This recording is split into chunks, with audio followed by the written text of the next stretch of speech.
पहले नासा, रूस और चीन और अब भारत को चांद को अपनी मुट्ठी में करना चाहती है। पूरी दुनिया और क्या है चंद्रमा से जुड़े वो डार्क सीक्रेट्स जो स्पेस एजेंसीज हमसे छुपा रही है, जानेंगे धरती से चांद तक के रोमांचक सफर के बारे में।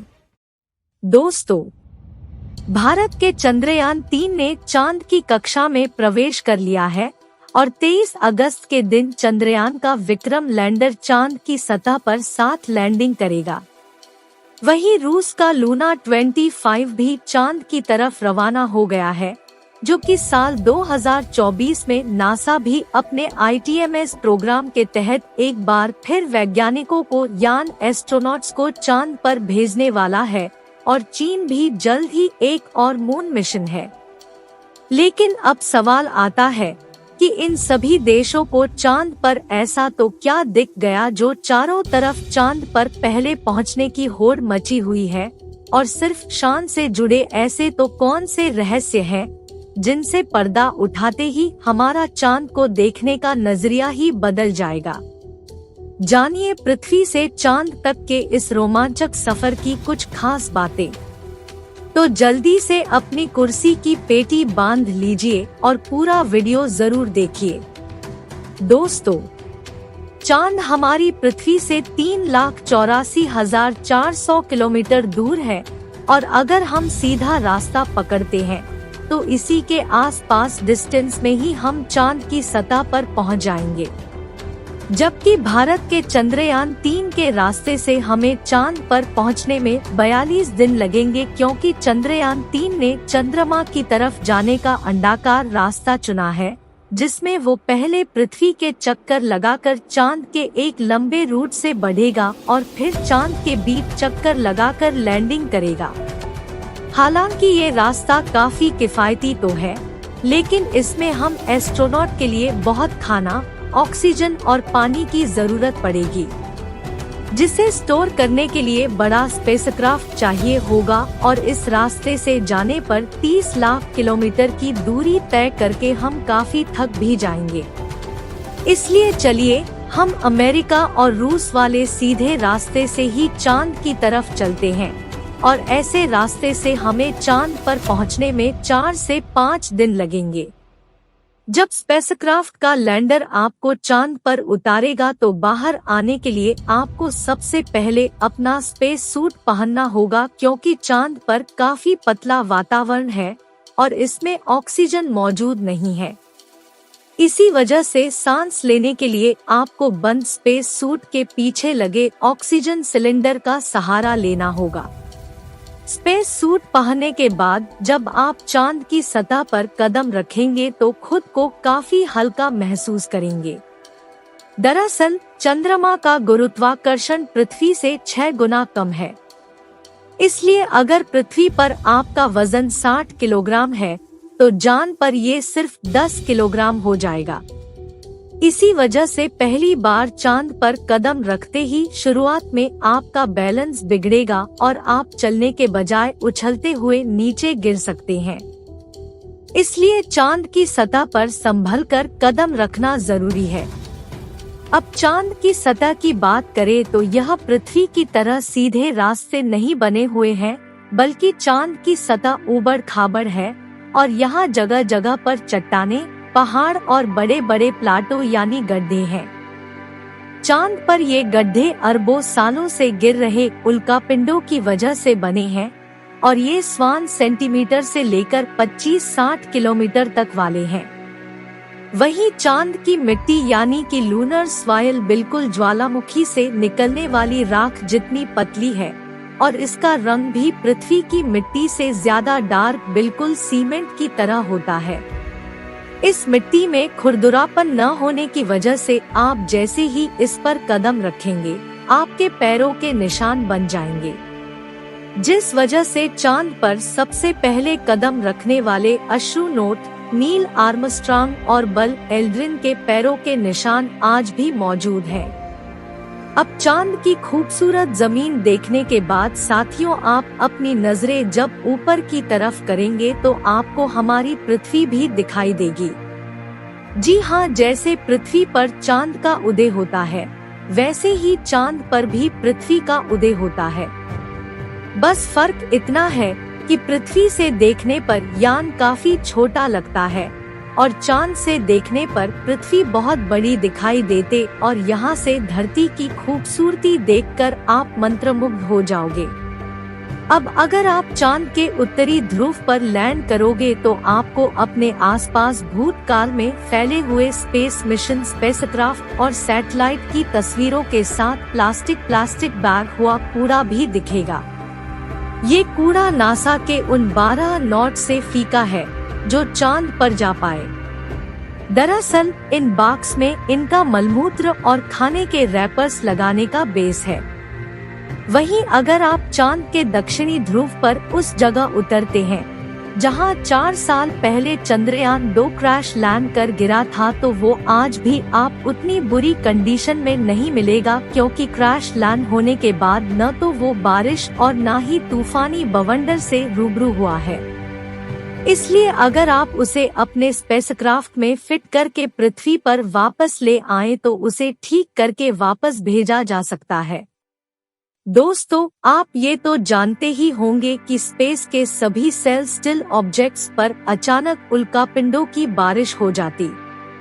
यह दावा किया है कि पृथ्वी की मैग्नेटिक विल उल्कापिंडों को या तो साइड में धकेल देती है या फिर व्यावसायियों रेट में स्वीकार्य सुधारती तक पहुंचने के पहले ही जलाकर राख कर देते हैं। लेकिन चांद की मैग्नेटिक ने पृथ्वी के मुकाबले काफी कमजोर है। इसकी ग्रेविटी भी कम है और यहाँ घना वातावरण भी मौजूद नहीं है। इसी वजह से चांद पर लगातार उल्कापिंडों की बारिश होती रहती है। ऐसे में कोई भी उल्का पिंड गिरकर आपको पल भर में मौत के घाट उतार सकता है। इसलिए आपको उल्का पिंडों पर नजर लगाए बैठे कमांड सेंटर के वैज्ञानिकों से लगातार संपर्क बनाए रखना होगा। अब अगर आप सोच रहे हैं कि आप अपने किसी दोस्त या फिर लाइफ पार्टनर को चांद पर साथ लेकर जाकर कप पिलाते हुए अपने मून मिशन, तो आपको बता दें कि ऐसा मुमकिन नहीं है, क्योंकि चांद पर वातावरण न होने की वजह से साउंड रे शामिल नहीं कर पाते। यानी कि अगर आप अपने साथी को कुछ बोलेंगे तो वो आपके वोट करते हुए तो देखेगा, लेकिन आपकी आवाज नहीं सुन पाएगा। इतना ही नहीं, चांद पर आपको अपनी आवाज तक नहीं सुनाई देगी, मानो जैसे मोबाइल की तरह किसी ने आपको भी साइलेंट मोड पर डाल दिया है। हालांकि ऐसे माहौल चांद पर एक प्रेशराइज्ड स्पेस सूट पहनते हैं, जिसमें साउंड वेव को ट्रैवल करवाने के लिए नाइट्रोजन और ऑक्सीजन की मदद से कृत्रिम वायुमंडल बनाया जाता है। साथ ही इन्हें एक माइक्रोफोन वाली हेडफोन पहनाई जाती है, जिसके जरिए ये अपनी साथी और कमांड सेंटर की आवाज सुन सके और जवाब भी दे सके। अब दोस्तों, चांद पर अपने काम को पूरा करके जब आप सोने जाएंगे तो सुबह को सूरज की रोशनी नींद ही जगाएगी, क्योंकि चांद को अपनी धुरी पर घूमने में 28 दिन लगते हैं, जिस वजह से चंद्रमा पर एक दिन 14 दिन का होता है और 14 दिन की रात होती है। यानी कि वह एक दिन बाद पृथ्वी के 28 दिन के बराबर होता है। ऐसे में अगर आप दिन के समय चांद पर गए तो 24 घंटे ही आपके आसपास उजाला होगा और सोने व जागने के लिए आपको पृथ्वी के समय का इस्तेमाल करना होगा, क्योंकि आपका शरीर उसी तरह से काम कर पाएगा। बता दें कि अंतरिक्ष में गए सभी एस्ट्रोनॉट सोनी का स्पीडोमीटर और प्रोफेशनल वॉच है, जिसमें वो रात का अलार्म लगाकर सोते और सुबह अलार्म बजते ही उठ जाते हैं। साथ ही एक और बड़ी दिक्कत है कि रात के समय चांद का तापमान माइनस वाली 100 थोड़ी डिग्री तक पहुंच जाता है, जबकि दिन के समय यही तापमान 120 डिग्री सेल्सियस तक बढ़ जाता है। वैज्ञानिकों द्वारा की गई खोज के मुताबिक चांद के हर हिस्से का तापमान अलग अलग होता है और इसमें से सबसे खतरनाक जगह पर चांद के दक्षिणी ध्रुव में मौजूदा डार्क साइड आपको बता दें कि चांद के जलाके में काफी बड़े बड़े गड्ढे और कई अरबों सालों से या सूरज की रोशनी नहीं पड़ी है, इसलिए इन कैमरों का तापमान 230 डिग्री तक पहुंच जाता है। इतने कम तापमान में स्पेसक्राफ्ट के उपकरण काफी ठंडे पड़ जाते और कुछ तो तापमान की मार झेल नहीं पाते। इसी वजह से दुनिया के किसी भी देश ने चांद के दक्षिणी ध्रुव में लैंडिंग नहीं की है और यही वजह है कि भारत अपने चंद्रयान 3 को वहां पर दिन के समय में ही उतारने वाला है, ताकि तापमान ज्यादा चंदा ना रहे और इस लैंडिंग के साथ हम दुनिया के वो पहले देश बन जाएंगे जिसने चांद के दक्षिणी ध्रुव पर फतेह हासिल की है। तो चांद अपनी दूरी पर एक चक्कर लगाने में 28 दिन लेता है, वहीं इसे पृथ्वी का एक चक्कर लगाने में भी उतना ही समय लग जाता है। इसलिए हम चांद का सिर्फ एक हिस्सा आज तक देख पाए और अगर आप चांद के पिछले हिस्से के अंधेरे वाले इलाके पर पहुंच गए तो आपके साथ काफी फासला चीजें हो सकती है। बता दें कि चांद पर कई सालों से रिसर्च कर रहे कुछ वैज्ञानिकों का ये भी कहना है कि बूंद काल में वहाँ कोई एलियन सभ्यता बसी थी और आज भी चांद के डार्क जोन में एलियन मौजूद हो सकते हैं।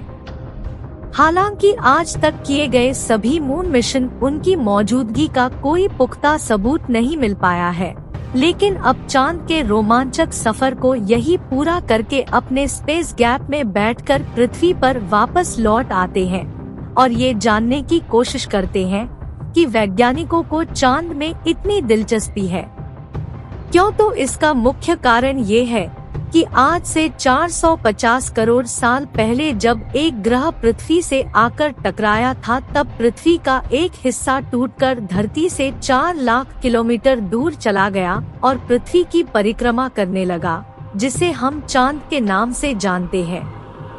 इसी वजह से 80 के दशक में पृथ्वी की तरह ही कई महत्वपूर्ण खनिजों की मौजूदगी हो सकती है। वह चंद्रयान 2 ने चांद की सतह पर ड्राइव और हाइड्रोप्लेन्स के रूप में पानी की खोज की है, जो इंसानों के जीवन के लिए काफी जरूरी है। इसके अलावा अंतरिक्ष में चांद ही पृथ्वी के सबसे करीब है, इसलिए भविष्य में वहां जाकर बसना हमारे लिए काफी किफायती साबित होगा। वहीं यहाँ पर हम एक लूनर एडिशन भी बना सकते। इन्हीं कारणों की वजह से सभी स्पेस एजेंसी चांद में सबसे ज्यादा दिलचस्पी दिखाती है। तो दोस्तों, अगर भविष्य में मौका मिले तो क्या चांद पर जाकर बसना चाहेंगे या नहीं, कमेंट करके जरूर बताइए और वीडियो जरूर पसंद आया होगा तो जल्दी से लाइक और शेयर करके हमें सपोर्ट कीजिए। ऐसी जानकारी से भरे रोमांचक वीडियोस देखते रहने के लिए हमारे चैनल को सब्सक्राइबर जरूर करें। धन्यवाद।